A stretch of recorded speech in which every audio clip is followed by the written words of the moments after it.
Et bonjour tout le monde, c'est KVN pour une nouvelle vidéo. Ça faisait un moment que j'avais pas fait de vidéo, au moins un mois. Et donc là j'en profite pour vous faire un petit tuto. Donc aujourd'hui on va s'intéresser au smudge. Donc c'est une technique très utile dans Photoshop. Et le fait de la maîtriser, ça peut vous aider à faire de plus belles créations. Donc je vais vous en parler vite fait là sur des carrés de couleurs. Donc déjà, pour l'outil smudge, on le prend ici. Donc je sais pas si peut-être que vous aurez de base cette icône là, mais sinon vous faites clic droit, outil doigt. Donc je vais prendre pour commencer un brush rond, forme de base, voilà.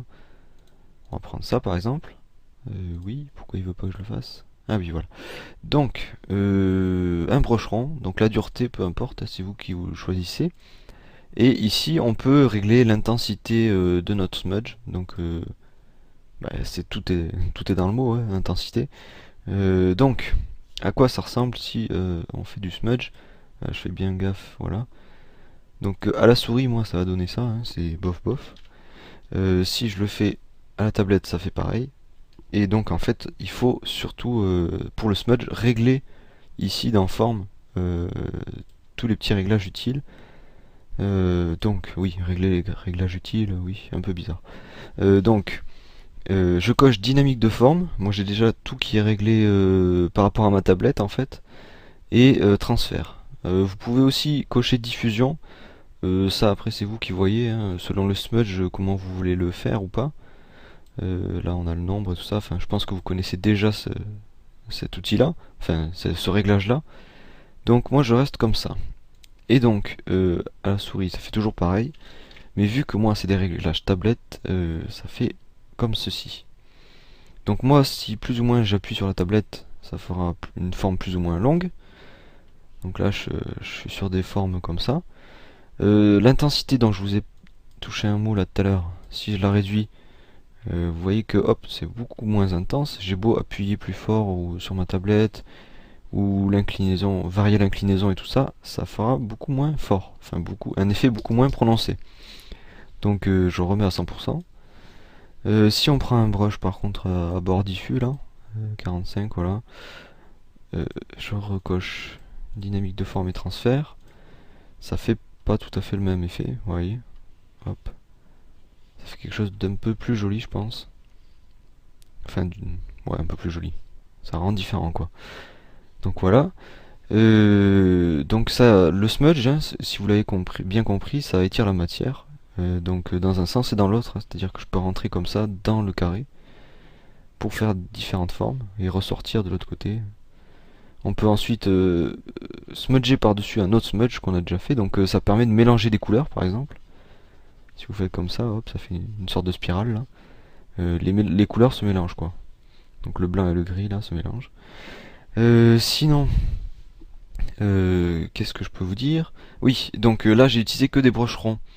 Mais vous pouvez très bien utiliser des brushes différents. Donc si je prends, je ne sais pas, par exemple celui-là. Donc là c'est un brush, attendez je vais vous montrer avec le pinceau. Tac. Donc c'est un brush comme ceci, voilà. Mais en l'utilisant en smudge avec les réglages que j'ai ici là, dynamique de forme et transfert, ça va faire un effet totalement différent. Donc si vous regardez, je vais baisser un peu la taille. Hop, oui, je suis pas sur mon calque, voilà.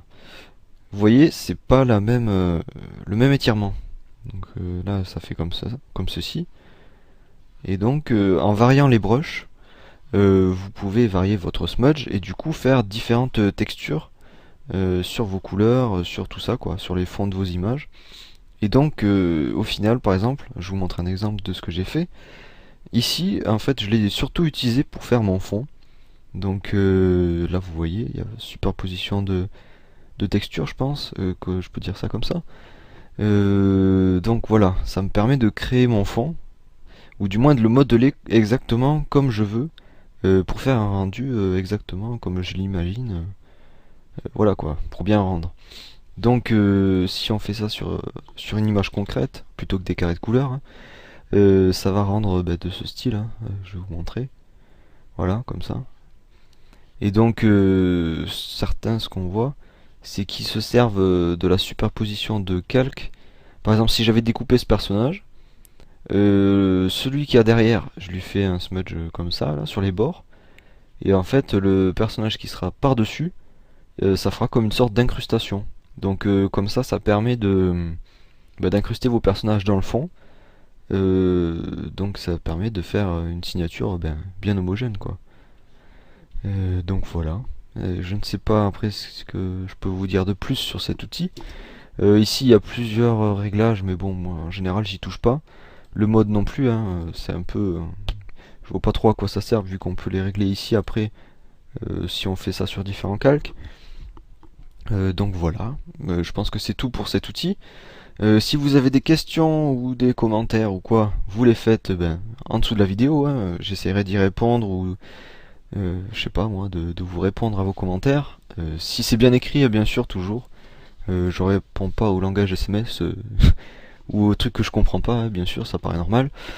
Donc voilà, n'hésitez pas à commenter, faire un tour sur la chaîne parce qu'il y a d'autres vidéos, d'autres tutos.